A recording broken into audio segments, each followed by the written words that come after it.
नमस्कार। देशकाल प्लस में आपका स्वागत है। मैं हूं मुकेश कुमार।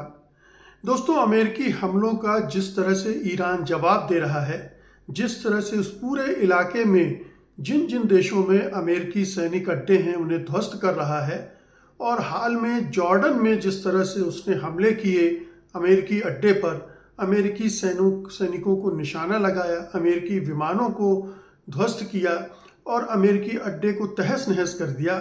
उसके बाद तो ईरान का खौफ और भी बढ़ गया है अमेरिकी सैनिकों में, और अमेरिकी सैनिक धीरे धीरे ऐसा लगता है कि उनका मनोबल अब बहुत टूट चुका है। उन्हें नहीं लग रहा है कि ईरान के साथ जंग में उन्हें जीत हासिल हो सकती है। और ये जो चर्चाएं चल रही हैं कि डोनाल्ड ट्रंप आगे चलकर ज़मीनी हमले पर भी उतर सकते हैं, इससे उनके अंदर और भी बेचैनी पैदा हो गई है। क्योंकि जब जब अमेरिका ने ये काम किया है, किसी देश पर हमले करने के बाद वहाँ अपने पैर रखे हैं, उसे लंबा समय तक वहाँ फंस गया है। चाहे आप वियतनाम को ले लें, अफ़गानिस्तान को ले लें, इराक को ले लें, इन तमाम देशों में अमेरिका दलदल में धंसता चला गया है और उसमें अमेरिकी सैनिकों की बड़ी हानि हुई है। बहुत सारे अमेरिकी सैनिक मारे गए हैं। हालांकि अभी जो रिपोर्ट्स हैं, कुल मिलाकर 25 के आसपास ही अमेरिकी सैनिक मारे गए हैं। इसलिए इतनी बड़ी संख्या में अमेरिकी सैनिकों के मारे जाने से जो अमेरिकी समाज में दहशत पैदा होती है या अमेरिकी सेना में जो बेचैनी पैदा होती है वो नहीं है, लेकिन ये स्पष्ट संकेत हैं कि अमेरिकी सैनिकों का मनोबल लगातार गिर रहा है। और इस तरह की रिपोर्टें और कहीं से नहीं, अमेरिकी मीडिया से ही आ रही हैं। कुछ समय पहले हफिंगटन पोस्ट ने एक रिपोर्ट जारी की थी इस अमेरिकी सेना के अंदर क्या माहौल है, अमेरिकी सैनिकों के मन में क्या चल रहा है इस पर। और उस समय उसने कहा था कि अमेरिकी सैनिकों का मनोबल बुरी तरह से गिर गया है और जो सेना से छुट्टी पाने या सेना को छोड़ने वाले अमेरिकी सैनिक जो अर्जियां देते हैं उसमें लगभग 1000% की बढ़ोतरी हो गई है। आप इस बढ़ोतरी से समझ सकते हैं कि अमेरिकी सैनिक इस जंग को नहीं लड़ना चाहते हैं, इस जंग से बाहर निकलना चाहते हैं। इसके और भी कारण हैं। ईरान ने जिस तरह से हमले किए हैं और उसने जिस तरह से उस पूरे इलाके में अमेरिकी सैनिकों को ध्वस्त किया है, वो एक बड़ा कारण है। ज़मीनी हमला दूसरा बड़ा कारण है कि अगर उसमें गए और फंस गए तो। लेकिन और भी कारण है जिससे अमेरिकी सैनिकों में बेचैनी है और हताशा है। मैं कहूँगा कि वो अब इस जंग से निकलना चाहते हैं। तो उसकी जो 2-3 और बड़ी वजह हैं वो भी मैं बता देता हूँ। एक वजह तो ये है कि उन्हें लग रहा है कि ये बेवजह की जंग वो लड़ रहे हैं। ये अमेरिका की जंग नहीं है, ये अमेरिका फर्स्ट की जंग नहीं है। ये दरअसल इजराइल के लिए अमेरिका लड़ रहा है। इजराइल के लिए डोनाल्ड ट्रंप और उनकी सरकार लड़ रही है और इस लड़ाई का अमेरिका को कोई फ़ायदा नुकसान नहीं होने वाला है। नुकसान तो होने वाला, फ़ायदा नहीं होने वाला है। और इसलिए वे इसे बेवजह की जंग मान रहे हैं और बेकार में जो सेना का इस्तेमाल गलत रूप से हो रहा है और अमेरिका के जो साधन संसाधन हैं उस पर भी बोझ पड़ रहा है। तो ये एक नीतिगत जो फैसला है ट्रंप सरकार का, उसके खिलाफ भी एक रोष है और उससे जन्मी हताशा है। इसके अलावा एक चौथा बड़ा कारण ये है कि अमेरिका ने ईरान के जो मीनाब स्थित बच्चियों का स्कूल था, जिसमें 170-75 लोग मारे गए, बच्चे मारे गए, टीचर मारे गए, उसके बाद से उनके अंदर एक तरह का अपराध बोध पैदा हो गया है कि इस तरह से एक तरह का वार क्राइम है ये यूएन ने भी कहा, एमनेस्टी इंटरनेशनल ने भी कहा कि इस तरह से स्कूलों पर हमला करके निरपराध, निर्दोष, मासूम बच्चों की हत्या करना ये एक तरह का वार क्राइम है।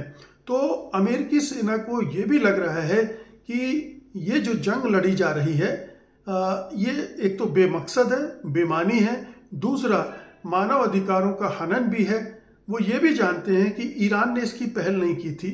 उनको ये भी पता है कि ईरान ने अभी परमाणु बम नहीं बनाया है। ये इजराइल के द्वारा फैलाया गया दुष्प्रचार है।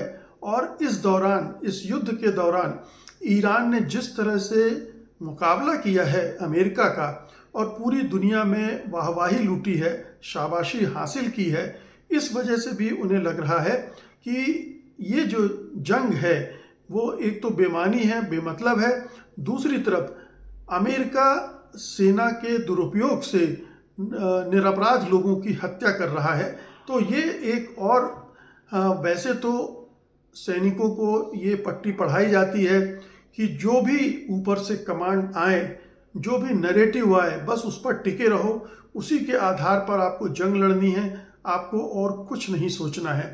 लेकिन जब कोई जंग किसी देश के अंदर इस तरह का विवाद खड़ा कर दे, इस तरह की बहस वहाँ चल पड़े जंग के मकसद को लेकर और पूरा समाज ही उस जंग के खिलाफ हो जाए, मतलब ट्रंप ने ईरान पर हमला किया, उसको लेकर अमेरिकी समाज एकमत नहीं था।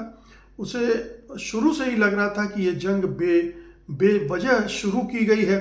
और जब शुरू में जंग की गई थी तो कहा गया था कि ये तो 1 हफ्ते का काम है, लेकिन 1 हफ्ते में भी 1 हफ्ते क्या, अब तो 6 हफ्ते होने जा रहे हैं। उस जंग का कुछ अता पता नहीं है, अंत का पता नहीं है, और फिर से अमेरिका जंग में कूद गया है तो और जीतता नहीं दिख रहा है। इस पूरे 6 हफ्ते या 4 महीने के करीब लोगों ने देखा है कि ईरान हर बार जीत हासिल कर रहा है। पहले उसने अमेरिकी हमलों का जवाब देकर एक बड़ी जीत हासिल की, फिर उसने जो एग्रीमेंट हुआ था युद्ध विराम का, जो फ्रेमवर्क तैयार हुआ था MOU, उसमें भी अपनी ज़्यादातर शर्तें मनवा ली थी और आज भी उसकी स्थिति काफ़ी मजबूत है। ईरान की सत्ता मजबूत हो गई है, वहाँ जन समर्थन बढ़ गया है, जो लड़ने का मादा और जज्बा है वो बढ़ गया है, और रूस और चीन का पीछे से समर्थन ज़्यादा बढ़ गया है पहले के बनिस्बत। तो हर लिहाज से ईरान अमेरिका पर भारी पड़ रहा है और इजराइल अमेरिका को बार बार युद्ध में खींच कर ला रहा है, ये भी अमेरिकी समाज देख रहा है। तो अमेरिकी समाज के अंदर जो इसका विरोध है, इस जंग का विरोध है, जाहिर है कि वो विरोध अमेरिकी सेना में भी घुस गया है और अमेरिकी सेना इसीलिए इस जंग को लड़ने से अब एक तरह से इनकार करने लगी है। पूरी सेना ने तो इनकार नहीं किया है, लेकिन सेना के अंदर एक तरह की भावना, एक तरह की हताशा ये बैठ गई है, उनके दिमाग में ये बात भी बैठ गई है कि ये जंग हम बेकार की लड़ रहे हैं, हम बेकार में अपनी जान क्यों गंवाएं। तो जब किसी देश की सेना के अंदर इस तरह की भावना पैदा होने लगती है तो ये एक हारी हुई मानसिकता को भी जाहिर करता है और आगे युद्ध में वो उस शिद्दत से नहीं लड़ पाते हैं जिससे जंग जीतने के लिए लड़ी जाती है। तो ये एक पूरा माहौल ऐसा बन गया है जिसमें स्पष्ट रूप से दिख रहा है कि अमेरिकी सैनिकों में हताशा है, वो अमेरिकी सेना छोड़ना चाहते हैं। उन्हें तरह तरह से लग रहा है कि ये जंग अमेरिका की जंग नहीं है, ये जंग गलत है, गलत कारणों से लड़ी जा रही है और इस जंग के ज़रिए बहुत सारे गलत काम भी किए जा रहे हैं। वो ये भी देख रहे हैं कि इस जंग से ट्रंप और उनके जो मित्र सहयोगी हैं वो कैसे बना रहे हैं। एक घोषणा के बाद ट्रंप के शेयर बाजार गिरता है, एक घोषणा के बाद शेयर बाजार बढ़ जाता है। वो भी उन्होंने देखा है कि इसी बीच में कैसे पैसे बनाए गए हैं। और फिर एक और चीज़ है कि ये जो जंग चल रही है उसने अमेरिका में भी महंगाई बढ़ा दी है। अब अमेरिका में महंगाई बढ़ी है यानी सैनिकों के घर परिवार भी उस महंगाई से जूझ रहे हैं और आने वाले दिनों में वो और बढ़ सकती है। तो इस पूरी जंग के जो तमाम कारण हैं, तमाम जो वजूहात हैं, वो सब अमेरिकी सैनिकों को परेशान कर रहे हैं और इसीलिए वो हताश हैं, निराश हैं और ये तक सोचने लगे हैं कि अमेरिका की सेना से वो तौबा कर लें, उसको छोड़कर चले जाएं। और इसीलिए 1000% की बढ़ोतरी हुई है अर्जियों में। बहुत बहुत शुक्रिया आपका, धन्यवाद, नमस्कार।